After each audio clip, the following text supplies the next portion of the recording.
Agora, vamos lá, de Minas Gerais, friorenta para Curitiba. Nossa senhora, o cara deve estar congelando. Nem quero ver como é que está a temperatura em Curitiba. Renato Freitas, chega mais. Tudo bem, camarada? Salve, salve, Mauro. Bom dia para nós, satisfação. Bom dia. Fez frio, mas pelo menos está um solzinho para dar aquela legal. equilibrada. E acho que eu chamei a Rose Martins de Rose Nogueira. Desculpa, Rose Nogueira foi uma camarada jornalista também lá do passado, grande figura. É presa e torturadíssima durante a ditadura militar, foi minha chefe. Senhor Renato Freitas. Não param, né? A burguesia paranaense, os racistas paranaenses, a extrema-direita brasileira, a extrema-direita paranaense não para de perseguir. Você aprovaram, então, no comitê... Da outra vez que a gente veio aqui, estava para ter a reunião do Comitê de Ética, né? E teve a reunião e aprovaram a suspensão do seu mandato, Renato. Exato. Exato. Teve a reunião e, por maioria de votos, foi aprovada a suspensão do meu mandato para que eu fique sem prerrogativas por 30 dias. Isso quer dizer que eu não vou poder falar na tribuna, não vou poder apresentar, discutir projetos e vou ter que sair das comissões que eu faço parte hoje, especialmente duas delas, que uma é a CCJ, que é a mais importante da casa, que vê todos os projetos, né, analisa a constitucionalidade e legalidade, e a Comissão de Igualdade Racial, a qual eu presido, inclusive. Pois é. Então... o objetivo é tirar você do circuito, por enquanto, de maneira provisória, né? Exato. Agora, isso não tem...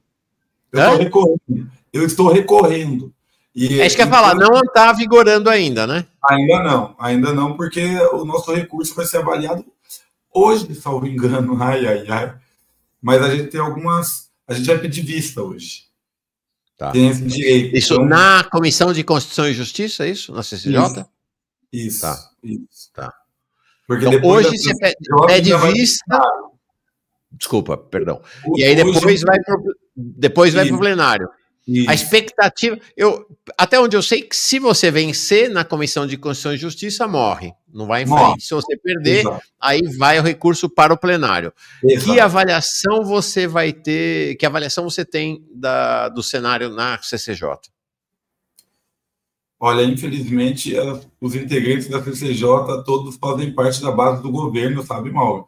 Eu percebi que, inclusive, a Márcia Sulac, que foi quem foi relatora e, né, tomou a decisão pela suspensão do meu mandato, o fez contra a própria vontade.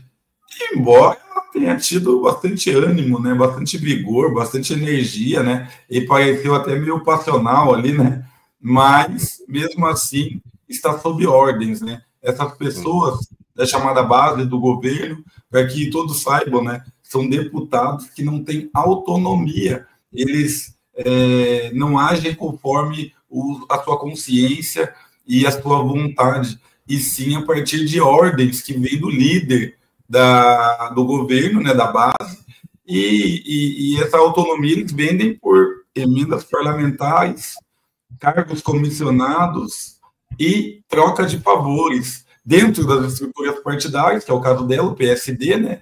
Porque ano que vem é ano de eleição, então eles fazem a repartição do dinheiro eleitoral, né? Do bolo gigantesco, que é esse fundão, né? Que tem só aumentado, entre outros favores, já que o governador gere a máquina, né? Então isso daí facilita a reeleição, facilita a escalada, a ascensão para outros projetos. Então, as pessoas não têm muita honestidade, não. Elas vendem a sua autonomia na cara dura. E o governador já falou que quer minha cabeça na bandeja. Então, a CCJ vai apenas acompanhar e depois, se ir para o pleno, né, também você fritar. O cenário ruim no plenário também. Muito ruim. O negócio é o judiciário. Só que o judiciário, olha que incrível. Porque daí eu saio da Assembleia, do Legislativo, vou questionar a decisão, porque ela é absolutamente nula em todos os aspectos, daí eu vou para o Judiciário.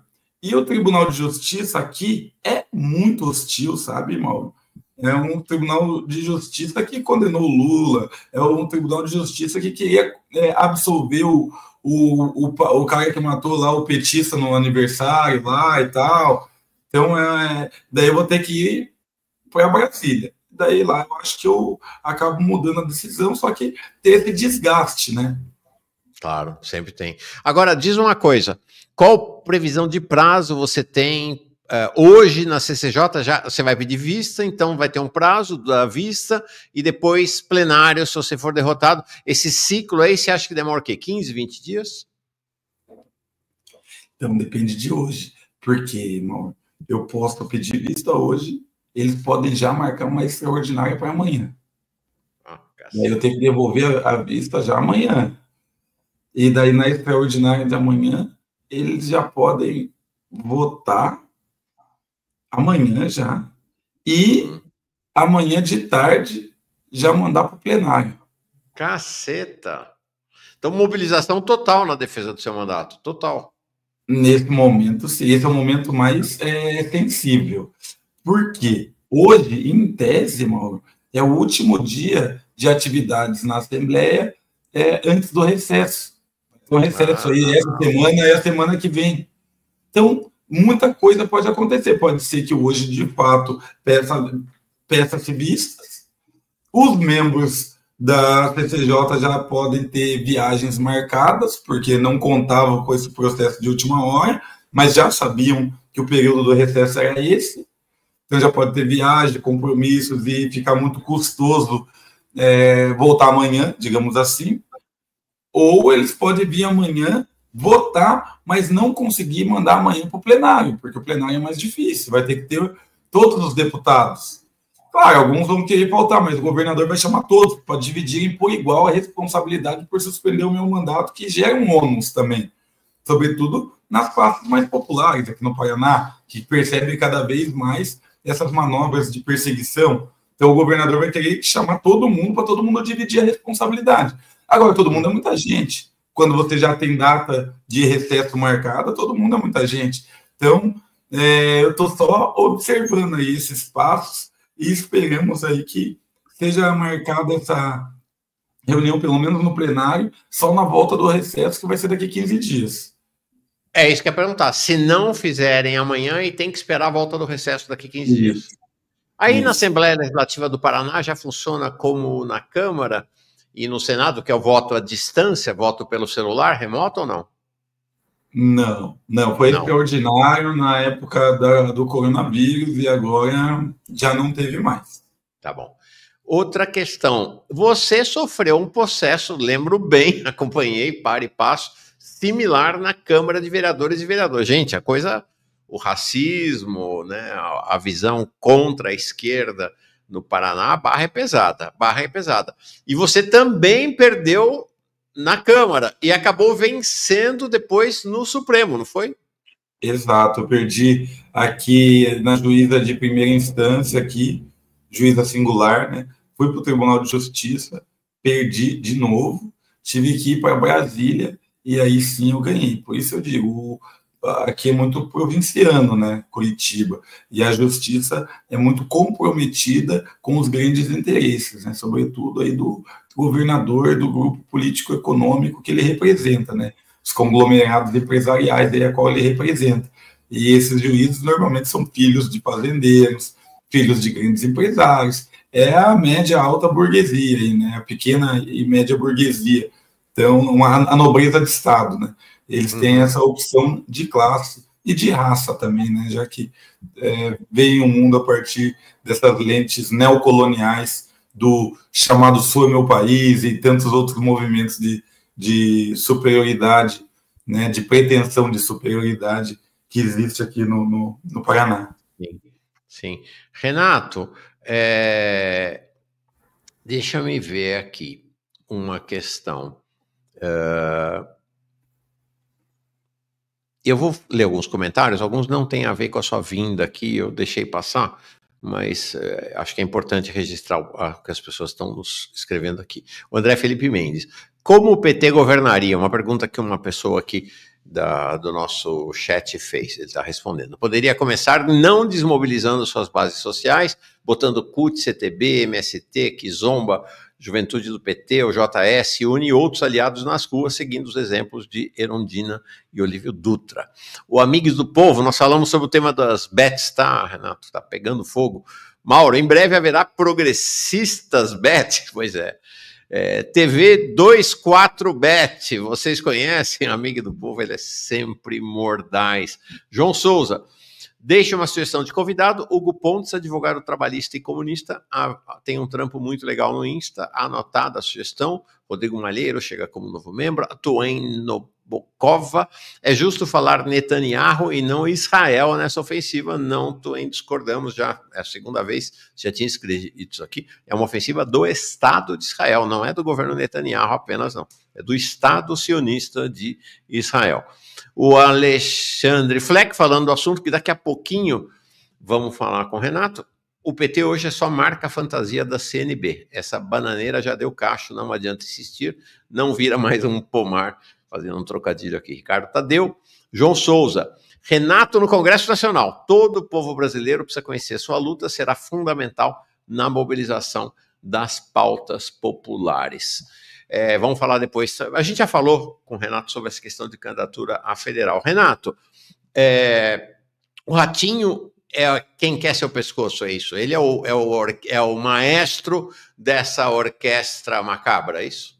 Sim, ele mesmo. Ele quer pavimentar, preparar a caminhada dele para o pleito eleitoral do ano que vem, e sou eu que tenho dificultado isso por conta das denúncias na má gestão do governador Ratinho Júnior, gestão essa que, inclusive, eu diria, por cumplicidade criminosa, tendo em vista que há uma política estadual de cumplicidade frente aos excessos policiais, por assim dizer, para utilizar de um eufemismo, né, para as execuções promovidas por policiais que estão comprovadamente criminosas, ilegais, são denunciadas, inclusive, pelo Ministério Público, mas não geram afastamento dos agentes públicos, porque o secretário de Segurança Pública, Tenente Coronel Hudson, que é uma imposição do Bolsonaro por conta do apoio do Bolsonaro ao Ratinho Júnior na campanha,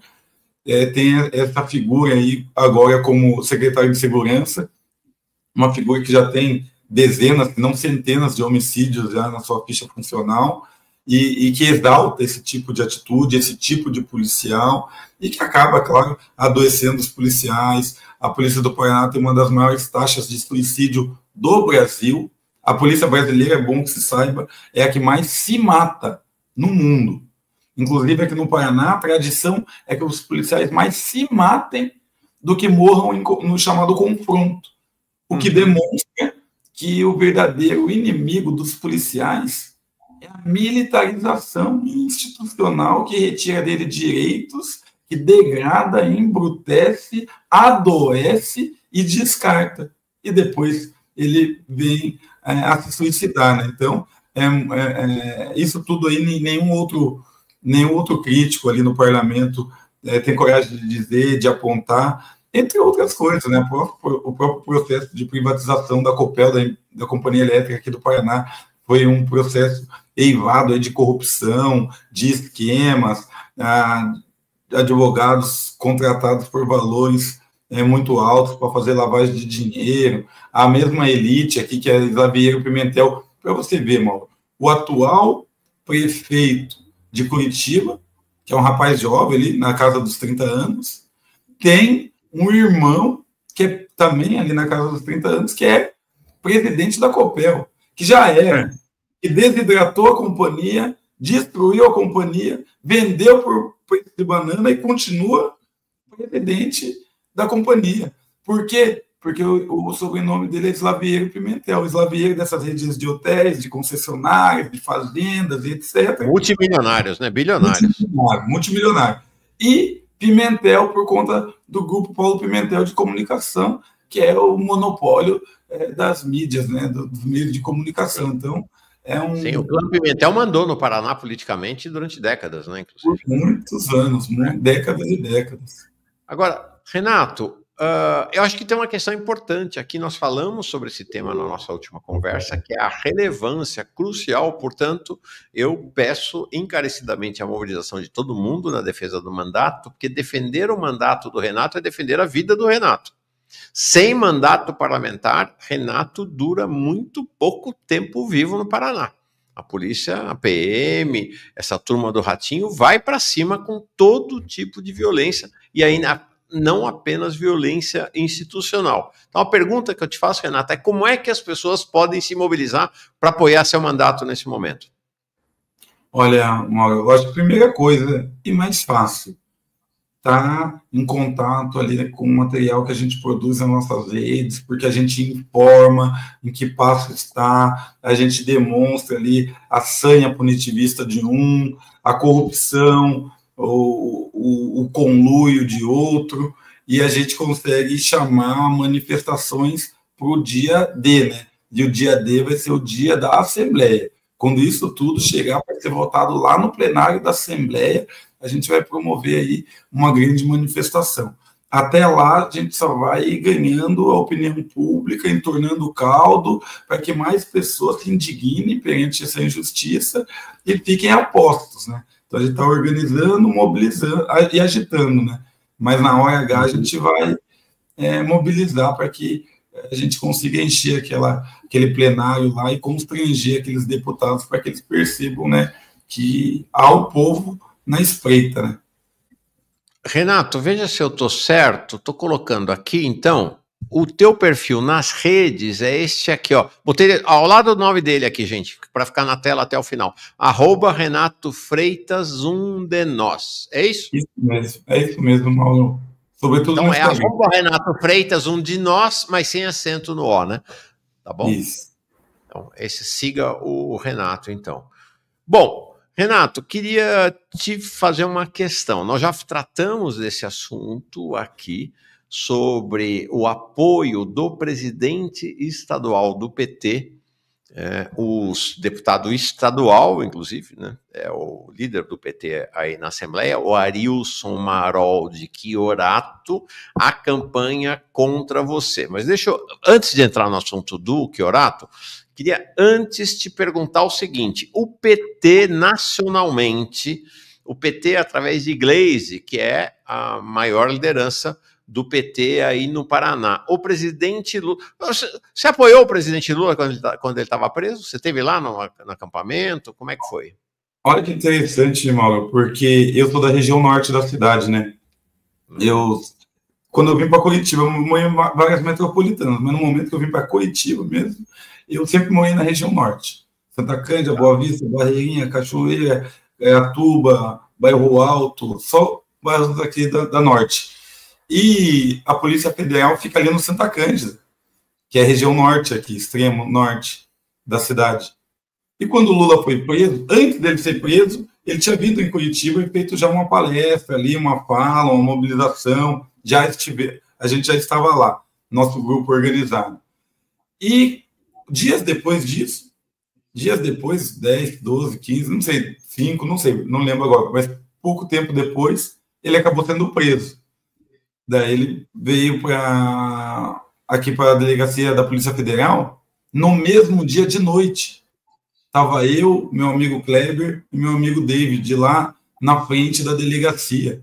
Ficamos lá, sentamos no meio fio, ficamos esperando. Começaram a chegar os primeiros militantes com barraca, já colocaram barraquinhas na rua, no canto da rua. De repente começou a chegar caravanas maiores do MST, as chamadas brigadas. Sim. Começaram a armar uma estrutura maior. E tem um caso aí também que eu devo até dizer, porque a verdade tem que ser dita, né? Acredita que estava aí o Kleber e o David lá, nós três, sentados, trocando ideia e tal, né? Falando dessa fita do Lula, né? E, pô, os caras prenderam o Lula. E, de repente, chegou e as pessoas começaram a fazer as barracas depois. De repente, chegou uma mulher para a gente e pediu para a gente meio que se afastar ali por causa das barracas e tal. A gente se afastou. Daí o pessoal ficou registrando a gente. Daí, de repente, veio... Eles começaram a fazer... As brigadas começaram a fazer comissões de segurança ali, né? Já, porque já, né? Tudo isso daí em intervalo de poucas horas, 2 horas, alguma coisa assim. Foi tudo muito rápido. E, de repente, chegou uma comissão de segurança lá e enquadrou nós. Caceta, cara. Não acredito. O pessoal aí aqui de Curitiba, aqui, ser sócio, Atenal, o pessoal sabe aqui, porque eu falei. Falei para ela, falei, mano, os caras enquadraram. Não, é porque tava com... Como que ela falou? Porque tava com denúncia de que tinha gente aproveitando lá na multidão, indo lá para furtar celular. Daí eu falei, beleza. E você preto, né? E você preto, claro, se tinha alguém furtando celular. Eu preto, o Kleber preto e o David retinto, negrão. Então, os caras olhou 3 neguinhos, né? Tipo, de quebrada. E o que eu tenho a ver com roubo de celular? Mano, não tô nem aí, eu não tenho nada a ver com isso. Tô ali manifestando. E daí a gente meio que debateu com os caras, ficamos um pouco ali, os caras ficaram naquela, e daí já começou a chegar um monte de polícia no entorno, né? E daí os caras falaram se a gente, né, não cumprisse ali as regras deles lá, que é um afastamento X lá que eles estavam pedindo pra gente lá, os caras iam chamar a polícia pra nós, mano. Você é louco. Caceta. Renato tomando enquadro da PM e tomando enquadro do PT também, da segurança do PT. Nesse caso foi da segurança do MST, todo o respeito, a gente gosta do movimento. Quando eu fui falar lá com o Baggio, que é uma liderança do MST aqui no Paraná, logo que eu me tornei vereador, que a gente formou uma corrente da hora, né? A gente apoia o movimento, mas a gente colocou essa carta na mesa. Falei, mano, a primeira coisa aí para a gente construir uma aliança séria aí tem que ser o seguinte, olha aqui, ó, que aconteceu por isso, isso e isso, e a gente tá ligado aí qual fita, né? Então a gente não admite, não. Então, a partir daí tem que haver um respeito, uma consideração mútua para que a gente consiga construir junto aí. E eu acho que a nossa aliança foi muito boa. Acredito que essa ação aí tenha sido uma ação isolada de um grupo preconceituoso. Às vezes as pessoas falam, pô, mas o cara é pobre. Não dá nada, filho. Não é porque o cara é pobre. As violências raciais piores que eu sofri na minha vida foram de pessoas pobres. Na polícia. E nas favelas que eu morei aqui no Paraná, que a maioria das pessoas, mesmo na favela, são pessoas brancas, ou são descendentes de ucraniano, de polonês, desses bagulho aí, isso não quer dizer nada. A população preta é minoria no Paraná, né? É minoria, inclusive nas quebradas. Interessante. Mas tivemos lá pelo Lula, desde o começo. Então, aí, bom, você tem um problema, né? Como escreveu Ana Maria Gonçalves, você tem um defeito de cor, né? Isso aí não passa. Não passa, é impressionante, realmente. Não passa. Agora, então, e aí? E na sua luta, você teve alguma manifestação de apoio do presidente Lula, de Gleisi Hoffmann, que é a principal liderança do Estado até agora, ou não? Como é que está essa questão? Olha que interessante, porque há um tempo atrás, acho que mais de um ano, já no início do meu mandato de deputado estadual, na verdade, já pela onda das fake news da igreja, dizendo que eu tinha invadido uma igreja, que eu tinha desrespeitado o ambiente religioso, que eu tinha agredido uma beata, ameaçado, toda aquela fake news do MBL gerou uma onda de reacionarismo e de ameaças dos estratos mais conservadores aqui da sociedade curitibana. E depois a gente começou a denunciar os crimes da polícia militar, gerou uma outra onda de reação, ainda mais violenta. Quando a gente começou a dar nome aos bois, os crimes cometidos pelo secretário de Segurança Pública e por alguns policiais em específico, autos de resistência forjados e etc., daí eu fui ameaçado de morte aqui. Tive que ir lá no Ministério dos Direitos Humanos para ver o programa de proteção a defensores de direitos humanos, para me inserir nesse programa e me inserir de fato hoje nesse programa. Só que o programa não dava condição de eu treinar um assessor meu para fazer um curso para ser segurança ou de direção defensiva, ofensiva, tática. O programa não dava também uma qualificação para a gente saber uma técnica mínima de contra-espionagem, para saber onde que pode ter um GPS, onde que pode ter uma escuta, esse conhecimento mínimo aí para que a gente não seja uma presa fácil, ou não é, Mauro? O programa não dá condição da gente blindar o nosso carro. Então, o programa não deu condição alguma de nada. Né? Sem criticar o programa, mas o programa é meio insuficiente. E daí a gente mandou um e-mail para a Glaze com um dossiê de todas as ameaças, tudo aquilo que colocava em risco a minha vida, não era pouca coisa, não. E pedimos para que o partido, se não pudesse ajudar a gente com uma ajuda para aluguel de um carro, ou para consultoria de segurança, nesse sentido que eu falei, ou até de qualificação dos meus assessores para prestarem essa segurança, já que era um custo extra que eu tinha e os outros deputados não tinham, e esse custo era justamente pela minha atuação. Sim. Então, a gente acreditou que a ideia de partido, né, é justamente para isso, né, para detectar as necessidades, as urgências, e agir de forma coletiva para que não sobrecarregue um único indivíduo, nesse caso eu. E fizemos o pedido. Ficou o pedido lá, Mauro, sei lá, um ano. Nossa. Fui lá me reunir com a Glaze, ficou o pedido lá há um ano. Cagaram para o meu pedido. Quando a gente começou a mandar outro pedido, dizendo, olha, vocês não vão, enquanto vocês não responderem, eu não vou pagar. Eu não paguei mesmo a minha mensalidade. Falei, não, então beleza. Tive que me mudar de novo, igual eu me mudei, toda hora estou me mudando, todos os custos que eu tenho em relação à instalação de câmeras, etc, levar o carro para ver se não está com... fazer varredura, contratar profissional particular para ver se eu não estou sendo monitorado, etc. Curso que eu dei para os assessores do meu próprio bolso, aí para direção e tal. Isso tudo aí é em relação à minha mensalidade que eu não pago, não paguei. Fiquei esperando a resposta. Quando veio a resposta, ela veio num parágrafo assim, ó, eu mandei um dossiê. Eles mandaram um parágrafo dizendo que os deputados não poderiam ser tratados de forma diferente. Não acredito. Que todos os deputados têm o mesmo tratamento. Porra, isso é um escárnio, Mauro. Isso é um escárnio. Isso é um escárnio. Eu recebi, eu falei, então firmeza, né? Valeu. Eu por eu mesmo, né? Então, saí e não paguei mais essa bendita mensalidade. Fui votar no pé de ontem. Sabe o que aconteceu? Não pude votar. Não acredito. Não pude votar no pé de ontem. Porque tô devendo pro partido. Ô, Pio, tô devendo? O partido tá me devendo, mano. Se fosse no mínimo honesto comigo, chegasse pra mim e falasse, mano, é você por você mesmo, que você foda. Não arrume confusão, se arrumava, é você que vai ter que arcar com a confusão, com o risco, e com o custo, e com tudo. E é você. Vai lá. O partido só serve pra ter a legenda pra votar 13 no início, que é para chamar voto lá na hora. Não conta com nós. Pelo menos seria honesto. Eu ia falar, firmeza, é eu. E se não pagar, vou colocar você no SPC. Beleza, já estou no SPC, já estou no Serasa, entra na fila. Agora, não falaram nada, me deixaram, sabe, na fila de espera, para quando eu responder, vir uma resposta dessa, para deixar a minha dívida crescer, virar uma bola de neve, para depois tirar meu direito eleitoral? Porra, tá tirando. E aí, agora o que eu penso, Mauro? Será que para eu me candidatar ano que vem, eles vão vir com essa balela aí?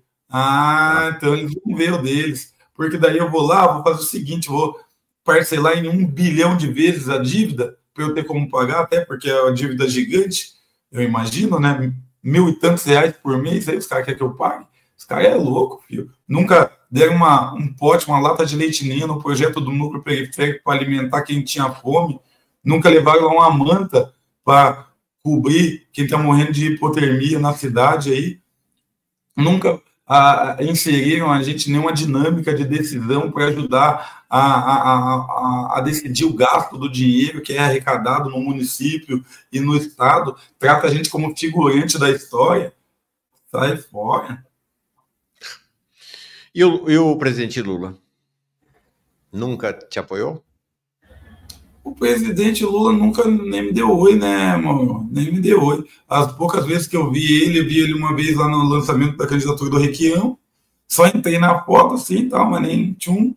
Daí, da última vez que eu vi ele agora no negócio dos petroleiros ali, Eu fui, e daí cheguei ali, fiquei meio que uma fila, um aglomero. No que eu cheguei para tirar foto com ele também, já peguei meu celular, assim, o cara lá, o tal do Stuart ali, o cara que fica do lado dele ali, o fotógrafo, falei, Stuart, sei lá, o cara lá. Stuart, ele mesmo. Stuart. O cara falou que não podia tirar foto com meu celular, mano. Olhei assim pro cara, falei, já achei estranho, já. Daí, na hora de tirar foto, daí foi eu, daí não podia tirar só comigo também, mas ok, foi eu e a Carol D'Artória. Tanto que daí depois eu tive uma foto minha com o Lula, porque eu cortei a Carol, assim, né, só pra, tipo, ter uma foto eu e o Lula, assim, né. E daí a foto que eu tirei, assim, o cara não me mandou até hoje. Eu só consegui essa porque a Carol também tinha ali. Então, umas coisas assim, as pessoas ficam meio que, eu acho que, protegendo o Lula de mim, assim, né? Sei lá, né? Ou ele mesmo talvez pense, puta, esse piá aí é aquele que eu falei um monte lá na pista da igreja, lá estava errado. Talvez fique meio constrangido, mas eu não valho a pena, né? Talvez, né? Eu sou só mais um, né? Então. Sim. Eu lembro, o Lula te criticou, né, naquele episódio da igreja, né? Criticou, falou que não sabia, né? Abraçou a ideia errada, andou na onda da fake news, que era o mais conveniente naquele momento, porque, segundo o partido, não queria perder o voto dos evangélicos, sendo que não ganhou nenhum voto dos evangélicos, e acabou perdendo dos católicos também, porque a maioria dos católicos aí da cidade perceberam que a minha ação foi justa, adequada, condizente com os princípios cristãos, e acabaram vendo no PT um grupo político que, se necessário, sacrifica os seus próprios membros, mesmo quando estão certos, em nome do poder e da disputa eleitoral. Então, perderam votos dos religiosos com razão, não por conta do populismo religioso, perderam por conta dos princípios mesmo, com razão. Sim. O que acontece agora, né? Eu trouxe o camarada Zé Arbex aqui, foi meu companheiro de jornalismo muitos anos, bom, ainda estamos dois aí no jornalismo, e ele falou isso, que foi perguntar para o pessoal do PT por que o governo Lula não rompe com Israel, por que o governo Lula continua mandando petróleo, por que o governo Lula não toma uma atitude efetiva, além de discurso, contra os sionistas. A resposta deles foi mais ou menos essa: não pode, porque tem muito evangélico sionista, a gente vai perder voto. Porra. É muito conveniente daí, né? Imagina só. Quando quiser, você pode se pautar livremente, levemente, a favor dos estratos mais conservadores, reacionários, protofascistas, ou fascistas, de fato, porque você lança uma ideia de resignação pragmatista que te desonera, que te exime da responsabilidade histórica. Imagina só que fácil que seria. Eu não vou ser contra a escravidão, ser um abolicionista, porque olha só, todo mundo aí, os coronéis e todas as forças políticas de relevo na sociedade são escravistas. Agora você vem me falar para você abolicionista, ou louco, a gente tem que ter o pé no chão para fazer política. Eu imagino o discurso da época, né? Chocante. Bom, como você viu o PED? Vamos começar de Brasil. Como é que você viu a eleição do Edinho? Qual a sua avaliação sobre a eleição do Edinho? Eu mostrei aqui, tratoraram, né? Foi um trator, e a esquerda petista numa situação bem difícil, né? Caminhando rapidamente para a irrelevância, né? Falei aqui o camarada Milton Temer, que hoje está no PSOL, em 99 teve quase metade dos votos disputando com o Zé Dirceu. Agora foi isso, né? 73%, quase 74% dos votos para o Edinho, 11 para o Rui Falcão, 11 para o Romênio e apenas 4 para o Walter Pomar. Qual a sua avaliação da eleição do novo presidente do PT, o Edinho? Olha, minha avaliação é que há um problema gravíssimo na base do Partido dos Trabalhadores, que é a seguinte: ela é acionada tão somente em momentos de disputa eleitoral e entra no processo animada por um espírito de torcida. Não há debate no momento eleitoral, há convicções apenas. E a pessoa chega no momento do debate de convicções, animada por esse espírito de torcida, ofende um ao outro, levanta falsos testemunhos uns contra os outros, promove um fratricídio que trinca o partido em 1000 pedaços, para que depois dure mais 2 anos para se reconstituir a fim de cada um receber o seu quinhão do fundo eleitoral. E inviabiliza em absoluto a convivência partidária, fraterna, que deveria resultar, entre outras coisas, na formação contínua das bases do partido para compreender melhor os processos históricos tão importantes que a gente tem vivido nacional e internacionalmente, e também inviabiliza aí os processos de organização, mobilização e agitação dessas mesmas bases para que elas consigam ocupar as ruas e reivindicar as demandas que são do próprio governo agora à frente da presidência da República. Então, você ingessa as pessoas colocando umas contra as outras e principalmente tratando elas como se fossem apenas garrafas que se contam no dia H, cada um vale um voto. Então, essas políticas de filiação em massa, sem critério algum, e no segundo plano, o outro grande problema que é de ordem institucional já, né? Não é nem das bases, de modo geral, de ordem institucional da cúpula, que é o fato de que todo mundo sabe que a CNB não é exatamente uma corrente, né? A CNB é um conglomerado de mandatos parlamentares que possuem, portanto, muito poder político e econômico e que conseguem ditar os caminhos aí do partido, considerando, sobretudo, que o principal mandato da CNB é do próprio presidente Lula, né? Então, não há um processo com um projeto diferente da CNB em relação aos outros, no papel, na ideia, na tática, na estratégia, não existe. Qual que é o projeto de Brasil que foi apresentado? Não existe. O que existe são alianças circunstanciais para a manutenção do poder. Isso daí acaba com o partido. Então, se for para ser isso, eu prefiro o centralismo democrático, que pelo menos ele não promove esse fratricídio, né? Como é que está a situação da eleição aí no Paraná? Eu vi que a apuração ainda não tinha acabado. O último número que eu vi é de um racha, né? O Zeca Dirceu, que é candidato a presidente do Diretório Estadual, estava com 2.739 votos, e o Arilson Chiorato, deputado estadual, atual presidente, esse que te persegue aí na Assembleia, Arilson Chiorato, com 2.526, um pouco atrás do Zeca Dirceu. Tadeu Venere estava com 418 votos e o Hermes Leão, 275 votos apenas. Qual o cenário aí da eleição para o PT Paraná? Olha, o cenário, eu acho que quando vier a apuração para Curitiba, não sei se veio ainda, né? Eu acho que não, eu acho que ainda está no interior, tenho que depois dar uma olhada. A probabilidade grande é de reeleição, né? Foi eleito o Vagnoni já em primeiro turno aqui, que foi o presidente municipal do partido. Isso. Foi também quem assinou aquela nota, né? Dizendo, me jogando na fogueira, na verdade, né? Junto com o Arilson, a presidência municipal estadual. E eu acredito que o Arilson vai se reeleger também. É a inclinação, é a propensão, é o que todo mundo espera, é a expectativa. Vamos ver, né?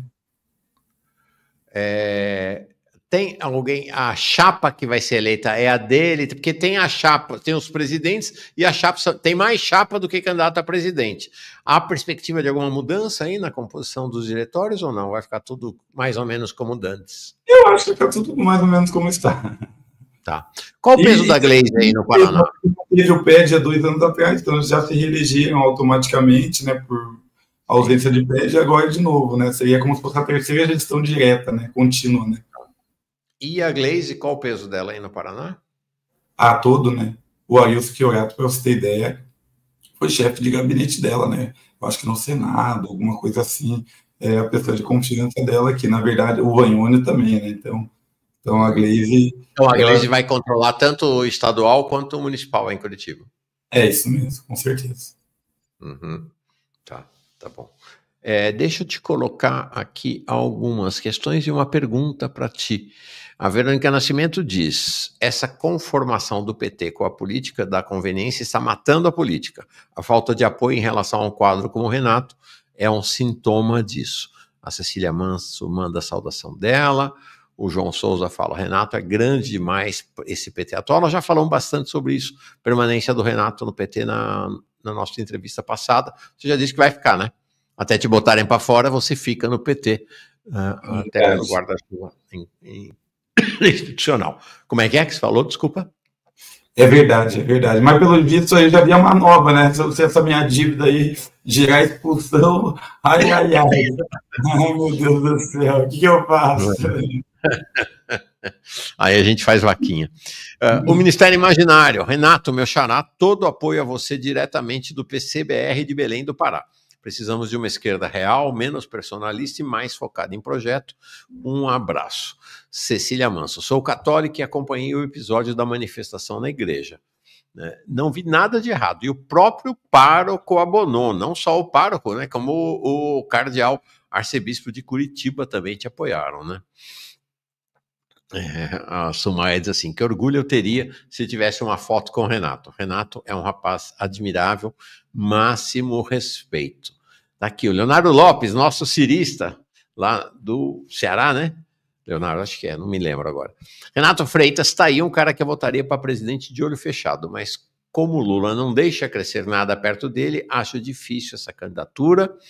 O Sebastião Rocha dizendo: mudei do PSOL para a UP, por conta disso mesmo, só entrar em contato quando tinha eleições, ou seja, de 2 em 2 anos, ele se referindo ao PSOL. E tem um pedido aqui, Renato, para você, do Ronaldo Buissa Neto, para você comentar a violência policial aqui, ele fala então de São Paulo, violência policial do governo Tarcísio. A violência policial no Brasil, primeiro, ela já é realidade de uma política de Estado pós-escravocrata no intuito de conter uma massa de homens negros libertos que cada vez mais se aproximava dos pequenos centros urbanos, e isso se fez a partir da lei da vadiagem, da capoeiragem, dos crimes de atabaque, de se associar, de estar junto muitas pessoas negras, porque se tinha o medo, né, da Revolução Haitiana ser reproduzida no Brasil de algum modo.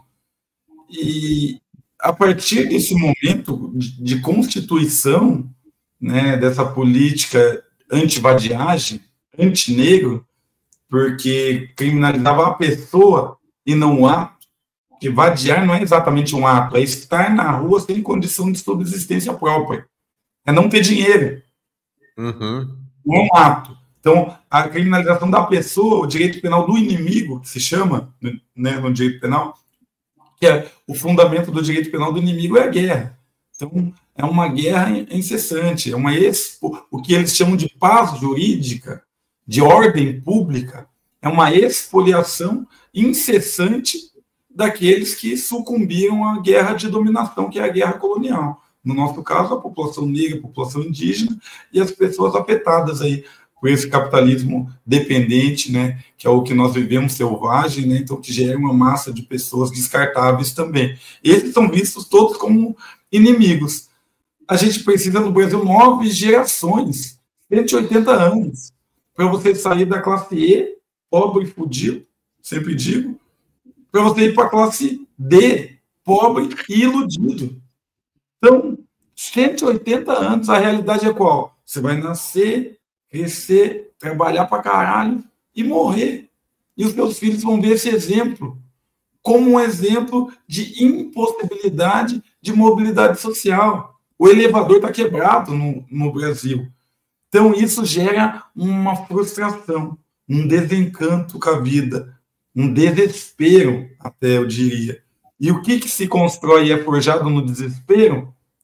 Jovens sem nada a perder, que, portanto, estão dispostos cada vez mais a entrar nos pequenos pequena economia, nas economias paralelas.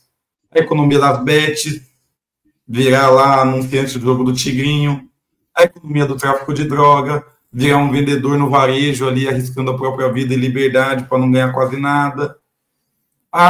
Os trabalhos informais, para você não ter direito a absolutamente nada, colocar aí uma mochila nas costas, cair de moto, arrebentar a moto, não ter ninguém nem para consertar sua moto. Então, isso daí vai construindo uma massa de pessoas, né, uma panela de pressão. Como que você controla essa panela de pressão? Você é o país mais desigual do mundo. Não tem mobilidade social nenhuma. Você controla com muita violência. Política de terror de Estado. Só o terrorismo de Estado é adequado ao modelo capitalista neocolonial instituído no Brasil. Não existe a possibilidade, nesses termos, da forma como que a organização socioeconômica está colocada, de ter uma polícia cidadã. Primeiro tem que ter uma política, de modo geral e ampla, cidadã, ou seja, de inclusão mínima na educação, na reforma agrária, condições dignas de vida, para daí, a partir dessa dignidade, a polícia tratar você com o mínimo também de dignidade, não te ver como inimigo. Enquanto você for um espoliado, você sempre vai ser tratado como um espoliado. O espoliado é aquele que o soldado romano poderia entrar na casa sem mandado de prisão e bater, matar e roubar. É exatamente o que ocorre hoje ainda. Não existe direito ao domicílio, à preservação do domicílio, por exemplo, nas favelas, né? Não tem essa coisa de ter mandato para entrar na casa de alguém numa favela. Eles não querem saber, né, Renato? Exato. Chega, mete o pé na porta e o juiz legitima. O judiciário brasileiro é mais violento do que a polícia. Pouca gente fala isso. Mas muito mais violento que a polícia é o judiciário, o juiz e o promotor. O sistema de justiça brasileiro que endossam, que avalizam, que não vê nulidade na ação policial, que dentro do processo, percebendo esse tipo de abuso, não encaminha o processo para a corregedoria. Esses juízes e promotores empoderam, e mais que isso, covardemente delegam para o policial a tarefa que deveria ser deles, assim como o legislativo também o faz. Por isso o legislativo diz: subtrair coisa alheia móvel para si ou para outro, mediante violência ou grave ameaça, pena 5 a 12 anos, roubo. Então, por que o legislativo combinou uma pena? Porque o próprio legislativo diz bandido bom, bandido morto, e aplaude quando o policial mata, ao invés de aplicar a pena. Então, o policial está começando a fazer a lei, e o legislativo que fez a lei está traindo a própria lei, se declarando incompetente e dando esse poder para o policial, para que o policial faça a lei. Segundo, o judiciário, o juiz, que deveria fazer de tudo para que o réu chegasse até à frente dele, para que ele analisasse todas as circunstâncias e julgasse culpado ou inocente, esse juiz está preferindo o tribunal de rua, em que o próprio policial faz o julgamento no lugar do juiz, aplica a pena, independentemente da lei que o legislador fez, e sumaria o serviço, realiza tudo num ato só. Os juízes, promotores e o poder político têm feito isso no Brasil com cada vez mais frequência. Então, esses são os mais violentos, mais perigosos. Você está há muitos anos nesse embate contra a violência policial, ou melhor dizendo, como você disse aqui, a violência do Estado contra os deserdados, contra os expropriados. Nesses anos todos, Renato, quantas vezes você viu o Ministério Público encaminhar um pedido de condenação e quantas vezes você viu um agente do Estado ser condenado por violência contra os expropriados? Olha que interessante, né? Porque eu trabalhei 2 anos na Defensoria Pública do Estado do Paraná como estagiário. Depois eu fiz parte do movimento Defensoria Já, que não existia defensoria aqui no Paraná, formalmente, né? Daí construir, teve ali da Defensoria, trabalhei mais 3 anos, inclusive eu fui assessor jurídico, né? E eu fui presidente da Associação dos Servidores da Defensoria do Paraná, o primeiro órgão de classe que teve, eu tive a honra de ter sido presidente. E sempre na atuação penal. Sempre na atuação penal. Vi muitos abusos flagrantes. Eu já fui reconhecido, eu como advogado fui reconhecido por policial como tendo cometido um crime e acabei absolvendo o réu, meu cliente não, né, o assistido da defensoria, porque o policial não tinha condição de fazer o reconhecimento, né, já que ele se enganou dizendo que era eu. E nunca uma mentira flagrante ou um caso de violação de direitos ou mesmo um crime cometido pelo policial, nunca os policiais receberam ordem de prisão ou ao menos o processo deles foi remetido para a corregedoria ou instaurado um processo de investigação de ofício pelo Ministério Público para apurar a conduta do policial. Nunca. O máximo é o juiz e o promotor meio, não dá para acreditar, está muito forçado. Ele pegou o cara lá no centro da cidade, o cara por livre, espontânea vontade, mostrou onde estava o carro, abriu o celular, levou os policiais na casa dele a 10 quilômetros dali, e dentro da casa dele ainda mostrou onde que estava a porção de droga que ele escondia, por livre, espontânea vontade. É difícil de acreditar. Então, não vamos acreditar nisso, mas vamos continuar aprendendo o outro. Vamos falar que porque... Entendeu? O primeiro intento, a primeira motivação ali do judiciário é justificar o policial. O policial é a política que eles querem que seja adotada. Por isso que eles dão carta branca. E por isso eles têm que ser cúmplices. Eles justificam a atuação policial. Eles é que, no final das contas, promovem esse genocídio que existe no nosso país. Porque uma forma de estar contra o povo, Mauro, já dizia Mao Tse-tung, é estar longe do povo. O juiz que ganha, em média, no Brasil, a gente tem o judiciário mais caro do mundo. 1,6 do PIB. O judiciário brasileiro é 16 bilhões de reais. É mais caro quase do que o legislativo, que já não é barato. A média de salários do juiz brasileiro hoje aqui no Paraná é 70 mil reais por mês, tirando os penduricalhos, juízes que ganham 120 mil reais por mês, 140 mil reais por mês, tirando os penduricalhos, a média. E esses juízes, é claro, não conhecem o povo que julgam.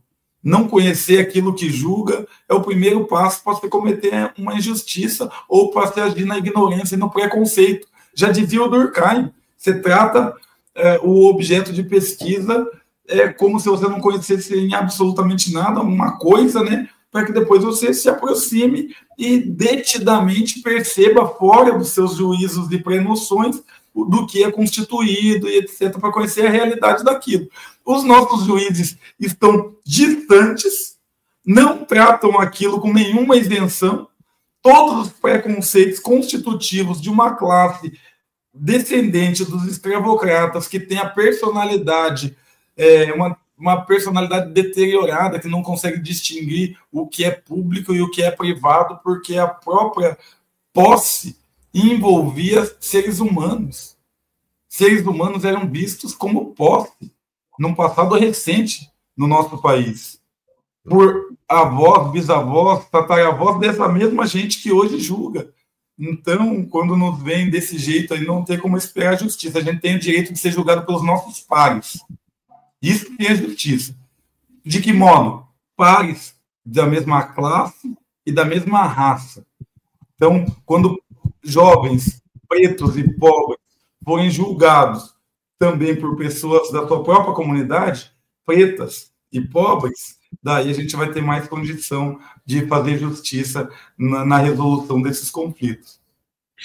Quantas vezes, eu não sei se você se lembra, Renato, quantas vezes você foi alvo da ação ilegal do Estado brasileiro, especialmente de policiais? Eu, de cabeça, lembro assim de umas 4 situações. Quantas vezes? Você tem ideia? Olha, eu tenho uns 14, 15, 16 termo circunstanciado e boletim de ocorrência, etc. Eu acho que desses 15, mais ou menos, uns 10, 12, é só pelo chamado desacato ou desobediência e coisas do gênero, que é aquilo quando você não tem nada, o cara não pode te acusar de nada, ele te acusa de desacato, porque daí ele é a única prova dele mesmo, a palavra dele basta. É só ele dizer, não, ele falou qualquer coisa. Falou que eu sou porco, suponhamos. E daí, pronto, quem que vai dizer que não, né? Se ele está dizendo, ele é a lei, ele tem fé pública, daí ele já te leva para a delegacia, já te algema, já te, né, tortura, já te humilha, já te deixa preso aí um dia e meio, até fazer lavrar o boletim de ocorrência, o termo circunstanciado, né? Então, essa é uma prática que é um coringa que os policiais têm na mão, né? E isso em vários países é inconstitucional, é ilegal. No próprio Estados Unidos, que serve parâmetro para tanta coisa, né? No Brasil, o Brasil é muito mais autoritário, né? Então, isso daí é um resquício da ditadura militar, essa coisa do, opa, não gostei do jeito que você falou comigo. Então, mas o que eu falei? Você me chamou de você, para você é senhor. Daí você está preso por desacato à autoridade, porque ele se achou desacatado pelo fato de você chamar ele de você, ou de você ter olhado no olho dele, ou de qualquer coisa, entendeu? Então, mais de 10 vezes aí respondendo a tua pergunta, Mauro. Alguém foi condenado? Algum policial já foi condenado? Olha só, uma vez, em 2016, teve lá o caso daqueles guardas municipais lá que os caras me agrediram, os caras chegaram no 3º distrito ali e falaram que eu tinha dito que eu odiava policial, que eu ia matar policial, que não sei, umas coisas bem absurdas assim. Daí os policiais do 3º distrito, os policiais civis, foi a guarda municipal que me prendeu, mas os policiais civis entraram na pilha da guarda, né? E me algemaram lá também na delegacia e fizeram eu ficar nu lá, né? Num corredor. Tiraram minha roupa, tiraram até minha cueca, assim, foi uma situação muito constrangedora. Eu fiquei nu num corredor lá e algemado, e pessoas transitando, inclusive mulheres, tal. Então foi uma das situações mais vexatórias que eu passei na minha vida, para falar a verdade, sabe, não? Isso foi quando, Renato? Em 2016. E já daí, tinha mandato? Já não? Não tinha mandato nem nada. E foi o ano que eu concorri à minha primeira eleição, inclusive, mais no final dele. E daí o Ministério Público denunciou eles, porque gerou uma comoção. Acho que foi a primeira prisão minha que gerou uma comoção graças ao Mídia Ninja, porque saindo da delegacia, a mídia que estava lá cobrindo, né, a única mídia que estava lá cobrindo o que aconteceu e tal, porque gerou um clamor aqui entre as lideranças, os, né, pessoal aí da militância e tal. E daí a mídia ninja cobriu, e daí ficou muito impactante ali, e gerou uma comoção social, o Ministério Público denunciou. E eles foram condenados.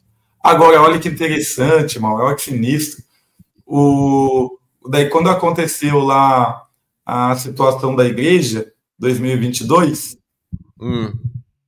sabe o que o Judiciário Paranaense fez? Foi lá em via de recurso na mesma semana, 2 dias ou 3 dias depois da invasão da igreja, né, que eles chamam.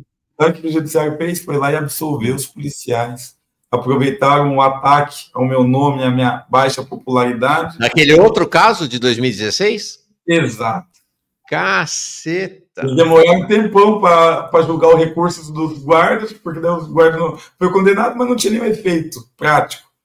Daí, no momento exato e oportuno, absolveram os guardas. Caceta. Ó, camarada, por mais empatia que eu tenha com você e com todas as pessoas pretas do país, por mais empatia que eu tenha, Renato, para mim, eu não consigo imaginar o que é esta vida, sabe? Porque é isso, o fato de não ser negro, de não ser preto, me coloca à parte desse universo, que é o cotidiano de vocês. Então, por mais empatia que eu tenho empatia, pô, somos camaradas, fico indignado, quero nem dizer, mas eu não consigo sentir isso, eu não consigo me imaginar numa situação dessa, ser colocado pelado numa delegacia de polícia, é um negócio chocante. Claro, teve a época da ditadura em que isso acontecia com gente de classe média, branca, tal, mas nesta ditadura brasileira que se estende por mais de 500 anos, é chato. O Jimmy Bro diz, defender genericamente a democracia. E o Estado de Direito na favela é fora da realidade, e até piada de mau gosto. A ditadura militar nunca acabou lá, sobre o que estava falando agora. Boa, Jimmy. Ele diz assim também, salve Renato, PM nunca deixou de ser uma ferramenta de controle de raça-classe, usando o combate ao crime como pretexto. Crime em bairro rico é liberado. Maurício Moreira, como canta o grande Eduardo Tadeu, só não aprovam a pena de morte no Congresso porque é mais barato chacinar sem custas do processo. Exato. Não, e olha só, pena de morte, ela garante às pessoas, ó, por incrível que pareça, né, por mais absurdo que pareça também, a pena de morte garante às pessoas o devido processo legal e o esgotamento de todas as instâncias recursais, podendo formar prova. Não que seja, obviamente, a favor, né? Mas a pena de morte brasileira é sumária. Enquanto que a pena de morte nesses outros países, nos Estados Unidos, é de crime contra a vida, matou, morreu, no Brasil roubou um celular, furtou um botijão de gás, um fio de cobre do poste, pena de morte também. Então, o Brasil antes da lei do talhão. Uhum. É olho por olho, dente por dente. No Brasil, não. Unha por vida. Ranquei tua unha, paguei com a minha vida. Então, é absolutamente desproporcional. É anterior à lei do talhão e muito pior do que a pena de morte imposta nos Estados Unidos. A Verônica Nascimento diz, Lula nega foto, Requião manda cortar o cabelo, campo democrático, peço que melhore, somos 99%, Congresso inimigo do povo, Renato Freitas, um de nós, está aí, siga as redes sociais do Renato. Para encerrar, incrível, mas parece que a gente vai recuando sem parar. Quando nos anos 80, início dos anos 90, o mote da esquerda era o respeito aos direitos humanos, né, a luta contra as torturas nas delegacias, né, o reconhecimento da cidadania das pessoas pretas, nós estamos num momento, Renato, é desesperador. O governo federal com essa PEC da segurança pública, os governos estaduais todos, Paraná, Rio Grande do Sul, Santa Catarina, São Paulo, Rio de Janeiro, Bahia, Piauí, dos que eu sei, tá? Dos que eu sei, deve ter mais. Todos eles compram fuzis de Israel para suas polícias militares. Então, além do Brasil mandar petróleo para a máquina genocida de Israel, o Brasil recebe os fuzis da máquina genocida de Israel para praticar o genocídio dos pretos, pobres, jovens nas periferias, né? Nós estamos num momento de recuo dramático, né, Renato? Para você ver, né? E além das armas que são importadas, hoje também há um processo anterior ao início da iniciativa bélica mesmo, né, Mauro, que é o seguinte, é o de construir um senso comum que pavimente o caminho das tropas. Antes da empreitada propriamente bélica, há uma construção de senso comum que se dá a partir das big techs. E a gente sabe que Israel tem as tecnologias de ponta no que diz respeito a moldar e manipular o senso comum a partir das redes sociais. Teve aquela reportagem, né, do rapaz que se apresentava como Jorge, e que, na verdade, o nome dele é Tauanan, do serviço secreto das tropas do exército israelense, e que nesses mercados aí paralelos e ilegais vendia eleições nas democracias emergentes, sobretudo na Ásia e na África. E quando foi uma reportagem do Forbidden, que é um conjunto aí de repórteres mundiais aí, tal, e o cara demonstrou em tempo real. Olha aqui, colocou uma fake news lá de um mascote, de um animal, de um dado país, aí morreu. De repente, virou hashtag, virou o maior assunto do país, um monte de gente em luto, um monte de gente prestando homenagens, para depois ele ir lá e, né, postar uma rede de bots, de pessoas, de perfis e etc. Então, uma pessoa dessa daí, primeiro, constrói o senso comum de que é necessário matar o palestino, de que o palestino não tem vida, uma desumanização completa. Depois que esse senso comum está devidamente moldado, fica mais fácil, pavimenta o caminho, daí vem a empreitada militar promove genocídio sem alterar o principal, a opinião pública dentro de casa, ou seja, continuar sendo eleito nessa democracia de faz de conta, porque as opiniões já estão todas viciadas. Olha o que foi feito na Ucrânia. Exatamente isso. Um ataque massivo, ideológico, que promoveu a fascistização, a derrubada do outro governo, a ascensão de um comediante da pior categoria à presidência, para que depois se encorajassem, a partir da alienação e ignorância, a se tornar instrumento da OTAN numa guerra suicida contra a Rússia, né? Então, o First Mile é exemplo disso. Foi o programa de monitoramento, rastreamento, programa espião que o Bolsonaro utilizava para monitorar os seus opositores. Da onde que veio esse programa? De Israel. O governador Ratinho Júnior também comprou ilegalmente o mesmo programa, First Mile, e atua até hoje com o First Mile aqui no Paraná. Da onde que veio essa tecnologia? De Israel também. Vamos encerrar, já deu o horário do Renato também. Sueli Cruz diz assim: retornando agora de um compromisso, ansiosa para dar tempo de saudar este ser humano imprescindível ao país. Um respeito e solidariedade, meu respeito e solidariedade ao deputado Renato Freitas, um grande axé soteropolitano, espero encontrá-lo um dia. Eu também, né? No final a gente está há tantos anos juntos e nunca nos abraçamos, né, pessoalmente, só virtualmente. Quem sabe um dia, quando eu for te pedir para tirar foto, tira foto comigo, hein? Depende do Stuttgart. Obrigado, viu, Renato? Bom, hoje, então, esses próximos dias cruciais para que Renato não seja punido e afastado do seu mandato pela Assembleia Legislativa do Paraná. Tá aí, ó, @Renato Freitas, um de nós. Acompanhe Renato nas redes para você saber o que está rolando e poder mobilizar a sua solidariedade. Obrigado, Renato. É claro, vamos acompanhar aqui. Um grande abraço.